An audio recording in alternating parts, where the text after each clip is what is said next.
Sir नमस्कार। नमस्कार मनीष जी, दर्शकों को भी नमस्कार।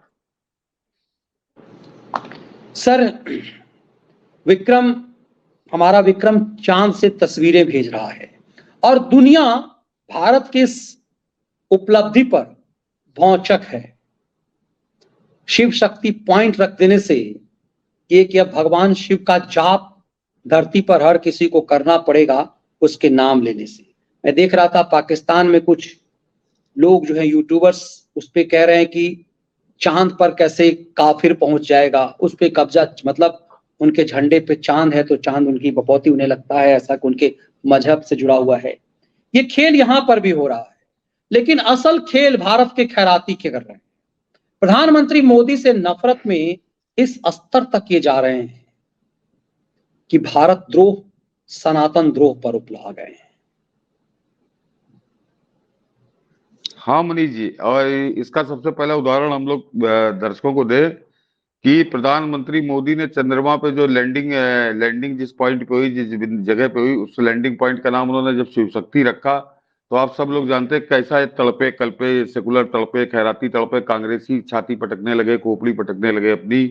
लेकिन इन सबके मुंह पर एक थप्पड़ पड़ा है मनीष जी, आज ही पड़ा है कि जिनके लिए एक बड़ा गाना गा रहे थे कि वो तो इसरो के वैज्ञानिकों की वजह से है, प्रधानमंत्री मोदी का उसमें क्या है, और वो कैसे फोटो खिंचाने आ गए। वो बलात्कारी पांडे के भाई ने तो पूरा यूट्यूब पे प्रोग्राम बना डाला कि जिस समय लैंडिंग हो रही थी उस समय नरेंद्र मोदी को टेलीविजन पे दिखाई दिए, इसरो ने अपने यूट्यूब पे उनको क्यों दिखाया, इन सब बातों का।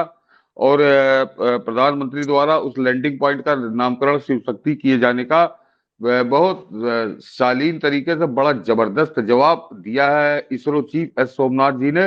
और उसके बाद इन सबको अपने मुंह पे काली पोत के चुपचाप बैठ जाना चाहिए अगर जरा सी भी शर्म हो। मनीष जी जरा वो खबर दिखा दीजिए, उन्होंने कहा क्या, फिर बताता हूँ, मैं पढ़ के बताता हूँ, आप केवल दिखा दीजिए खबर। तो वो जो है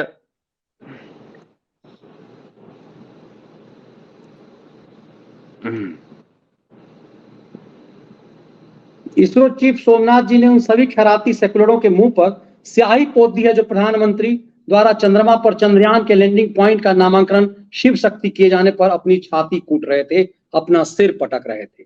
ये खबर उनका दिखा बयान है। दीजिए। ये only he can do that, ये सबसे खास बात है कि उन्होंने कहा कि केवल मोदी ही ये कर सकते थे।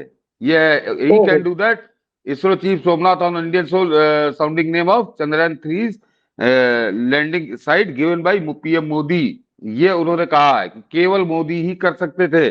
और उसके अलावा मनीष जी उन्होंने कहा, दर्शकों को बता दूं कि ISRO chief S Somnath on Saturday said the scientist were overjoyed by the naming of Chandrayaan 3 landing point as Shiv Shakti. मतलब उत्साह से उनके लिए उनको बहुत प्रसन्नता हुई। By prime minister Narendra Modi earlier we were overjoyed by this morning.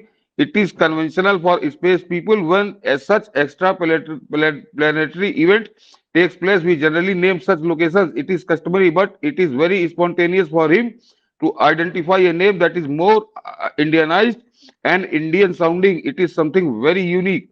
He only can do that, the ISRO chief said while speaking at Business Today.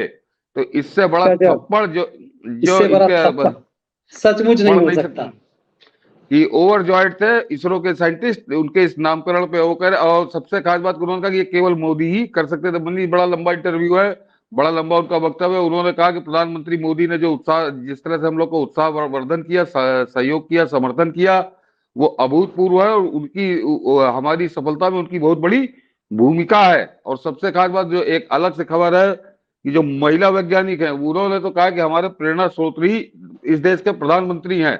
तो जिन इसरो के वैज्ञानिकों के बल पर आज पूरी दुनिया में देश का डंका बज रहा है, देश के वैज्ञानिकों का डंका बज रहा है, वो कह रहे हैं कि मोदी हमारे प्रेरणा स्रोत हैं। उन्होंने जो सहयोग समर्थन दिया वो अभूतपूर्व है। उन्होंने जो नामकरण दिया उससे हम लोग ओवरजॉयड है, उल्लास से भर गए।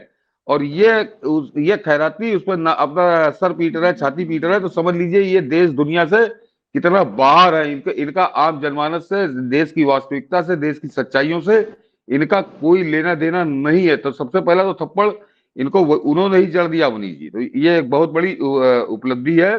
और सब इन लोगों के मुंह पर कालिक वहां से आई है पुतने के लिए जहां से उससे बेहतर जगह कोई हो नहीं सकती थी, उससे बेहतर जगह कोई हो नहीं सकती थी। जो उसकी लैंडिंग वाले दिन वो उस लैंडिंग की उपलब्धि पे, ऐतिहासिक सफलता पे कोई सकारात्मक बात करने के बजाय वो बलात्कारी पढ़ने का भाई वो बता रहा था कि उसको इस बात पे उसकी छाती फटी जा रही थी कि नरेंद्र मोदी टेलीविजन पर क्यों चमके, उन्होंने इसरो ने उनको अपने यूट्यूब चैनल पर क्यों लाइव दिखाया। इस बात को वो इस बात पर गौरवान्वित नहीं हो रहा था कि आज भारत ने इतिहास रचा है, दुनिया में जो काम कोई नहीं कर पाया वो भारत ने करके दिखाया। इस बात का जिक्र करने के बजाय वो इस पर अपनी खोपड़ी पटक रहा था। तो ये चांडाल है शमशान घाट वाले, इनको हमेशा लाश ही चाहिए, इनको कोई जीवित आदमी, अच्छा आदमी, कोई सकारात्मक चीज इनको नजर नहीं आती। ये इतने धूर्त हैं। और आज तो इनको हम लोग मनीष जी जरा सबूतों के साथ नंगा करेंगे कि ये खैराती गैंग किस तरह से सक्रिय है, ये कुछ तथ्यों के साथ दर्शकों को बताएंगे। ये पहला पहला ये सर बहुत वो जो जरूरी था। तथ्यों के साथ बताएं उससे पहले मैं बता दूं कि द व्यूज मीडिया पर मैंने वो वीडियो डाला है जो 15 साल पहले इसरो में जाकर के प्रधानमंत्री नरेंद्र मोदी ने इसरो के वैज्ञानिक को संबोधित किया। ये उन सब के ऊपर तमाचा है। द व्यूज मीडिया पर वो 9 मिनट का वीडियो है, 9 साढ़े 9 मिनट का, आप सब देखिएगा। ये मैं आपको दिखा देता हूं कि ये सर प्रधानमंत्री का उस समय का, यदि थोड़ा सा लोग सुन लें। पहले मेरा मन करता था कि अगर अनुमति मिले तो हम भी हरिकोटा जाकर के देखें कैसे हो रहा है। आ रही आवाज, आ ये रही सर आवाज, आ उस रही समय का वीडियो है, मैं कहूंगा लोग देख लेंगे कि उस समय श्रीहरिकोटा गए हैं जब चंद्रयान 1 का मामला था। तो इसका मतलब ये है कि जब वो विपक्ष में थे, एक राज्य के सीएम थे, तो किस तरह डिटर्मिनेशन था और क्यों उन्होंने अंतरिक्ष विभाग अपने पास रखा प्रधानमंत्री बनने पर। जी तो ये जो मनीष जी इनके सारे सवालों के, इनके सारे मातम का जवाब तो आज इसरो चीफ ने अपने इस बयान से दे दिया। और इनके मनीष जी, इनके खैरातियों के, इन सेकुलरों के, इन कम्युनिस्टों के एक उन्होंने और जले में नमक रगड़ दिया है कि इसरो की सफलता, इस चंद्रयान की सफलता के बाद जब वो ठीक ठाक उसके सिग्नल आने लगे तो वो दक्षिण में एक देवी जी के मंदिर में ही गए हैं भगवान के प्रभु के दोबारा आशीर्वाद लेने। तो एक तो उनके नाम से, उनका नाम ही सोमनाथ है, तो कुछ कहने की जरूरत नहीं। तो ये एक अच्छी खबर थी, देशवासियों के लिए बढ़िया खबर है कि प्रधानमंत्री मोदी के वो वैज्ञानिक भी उनके मुरीद हो गए। उन्होंने कहा कि हाँ, ये हमारे लिए प्रेरणा की तरह काम करते हैं, हमारे प्रेरणा स्रोत हैं ये।